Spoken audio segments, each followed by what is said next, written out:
Hi there. It indeed is a great pleasure for me to be sharing the latest research from Coeus Age, Best of Tech. Best of Tech intends to have an informed take on the likely evolution of enterprise technologies over the next 12 to 18 months. Best of Tech is both broad, as it covers 16 industries, and deep, as it covers the entire gamut of technologies that are relevant for the enterprises. Talking about the presentation, well, this is a very small snapshot of the bigger presentation. We can provide you with the bigger presentation, all the slides in that, and look forward to an engaging discussion with you to make it relevant for your business. Here I'm only giving you a snapshot of what it is and what are the kind of things you may expect in the larger presentation. So there are 4 broad things which I will quickly cover. An introduction, what are the hot tech areas that we have identified, what is the industry perspective, and summing it up all together. Talking about the methodology, we in fact deployed a very innovative research methodology. It was a grounds-up approach. So we studied 123 large enterprises spanning across 16 industry verticals. We studied their digital transformation evolution or journey over the last 6 years from their annual reports. We captured the narrative as it is contained in annual report around what is that they are talking and doing about digital, and apart from online report, in other online places, what kind of narrative exists. So we collected all these and collated it in the form of a structured template that our analysts developed, and this kind of helped us develop a story out of the journey that each enterprise has undertaken. And when we combine these stories of enterprises in one particular industry, it kind of gives us an industry view. And when we combine all the industry views, it gives us a market view. So the output of this massive research assignment, which has taken something 60 man-months for us to conduct, is in 3 levels. The first level is where you have the findings at a broader market level. The second level is where the findings are at individual 16 industry level.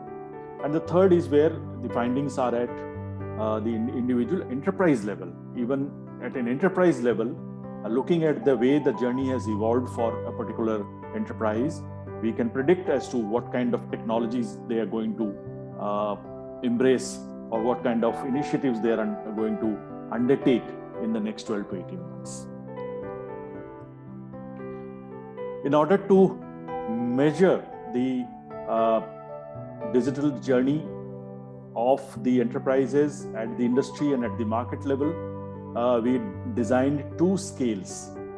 And these 2 scales refer to the tech evolution dimension and the coverage dimension. So the tech evolution dimension is as to how matured is the technology adoption and the resulting outcome of that technology adoption. So from a very baseline, piecemeal, standalone enterprise applications to a baseline plus, where there is an increasing integration amongst these applications, to digital build-up, where digital starts sprouting around these enterprise applications in a rather piecemeal manner.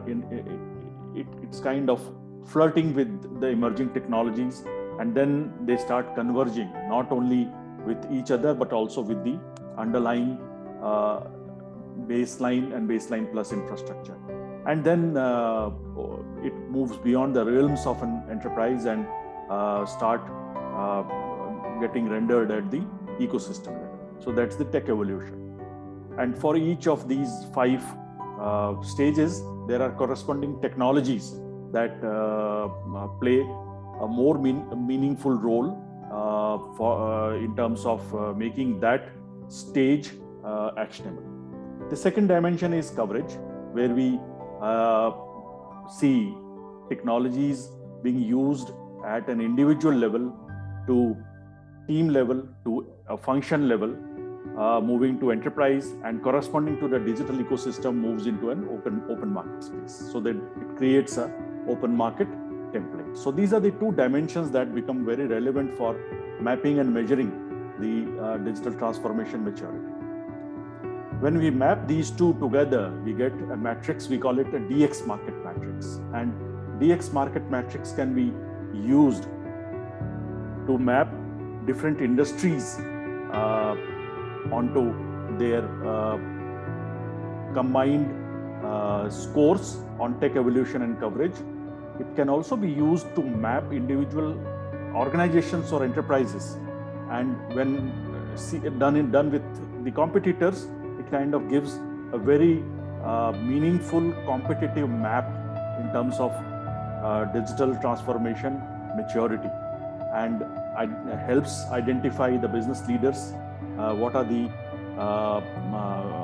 gaps, where are the gaps, and in what ways they should be proceeding further. So this tool can be a very, very powerful tool. So and that for every industry there is a leader. We call it the industry DX benchmark. It sets the benchmark for others to follow.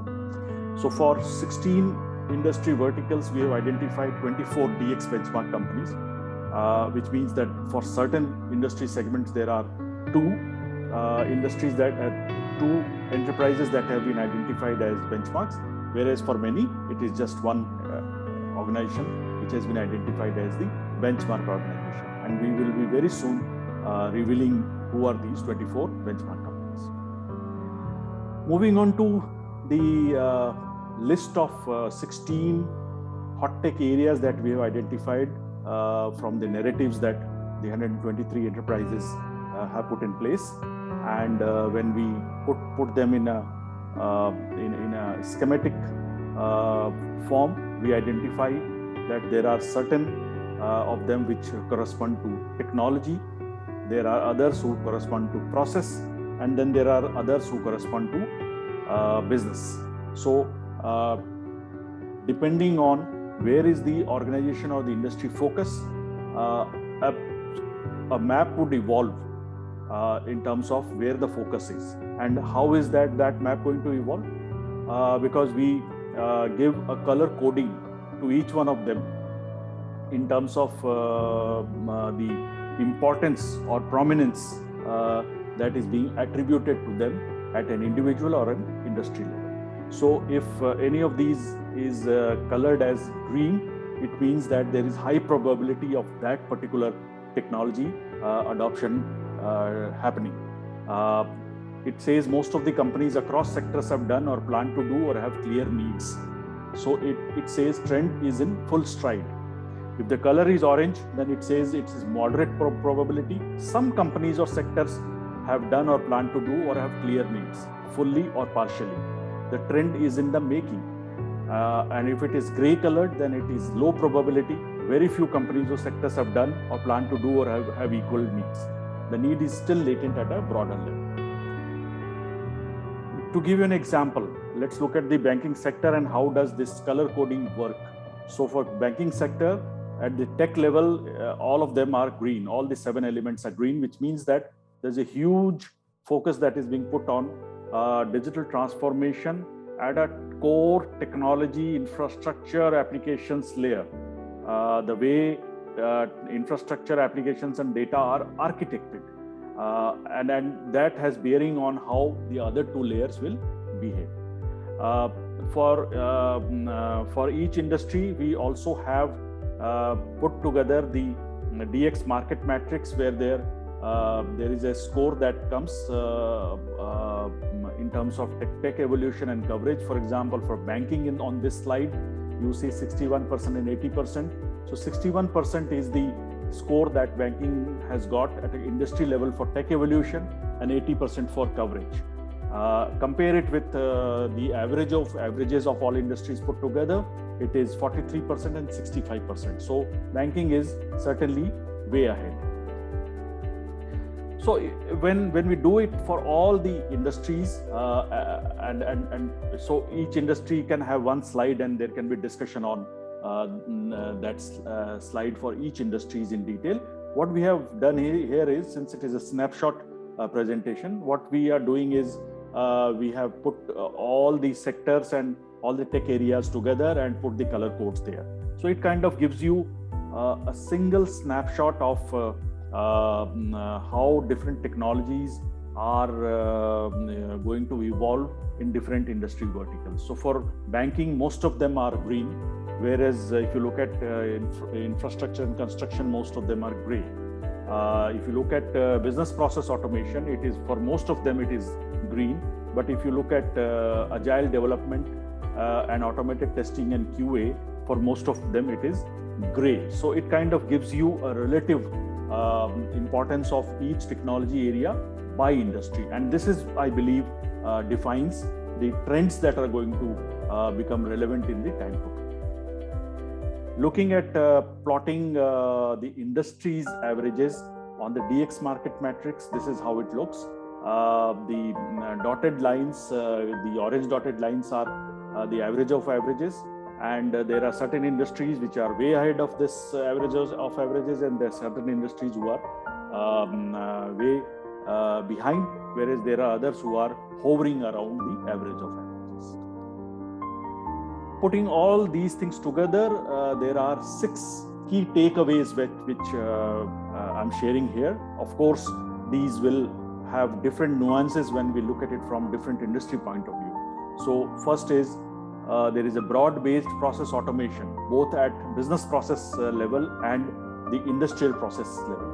So how do organizations scale up their process automation drive in business domain and in the core operations or industrial domain? Many of them are deploying business process management platforms to be able to do this. And then, of course, around it is the best of breed applications which come and integrate together. Second is the life cycle integration across customer and employee services. So customer services and employee services are isolated dots of digital assets that are present in the enterprise. How does the organization build an abstract layer on top of them and connect them together for a meaningful life cycle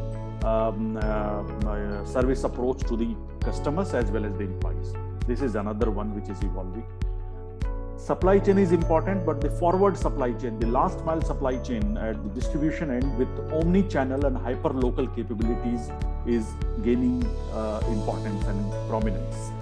Enterprise data management, how can the enterprise data management platform, the data engineering platform be automated, and it can be made autonomous in terms of its handling data, and how organizations can exploit data more meaningfully across the value chain.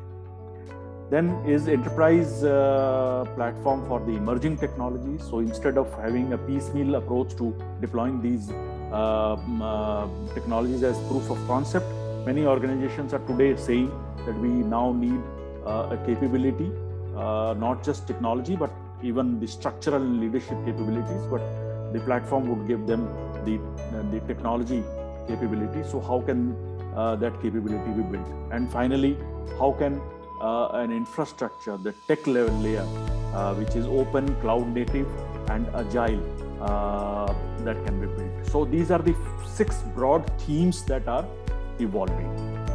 So with this, I close the initial introductory presentation. We have the complete presentation and the slide decks available. We will share it with you, and we look forward to a meaningful discussion. And then there are detailed reports at an overall level as well as at an industry level, which are available. So we look forward to a meaningful discussion with you and see how this research this very interesting piece of research can be made relevant for your business. Thank you.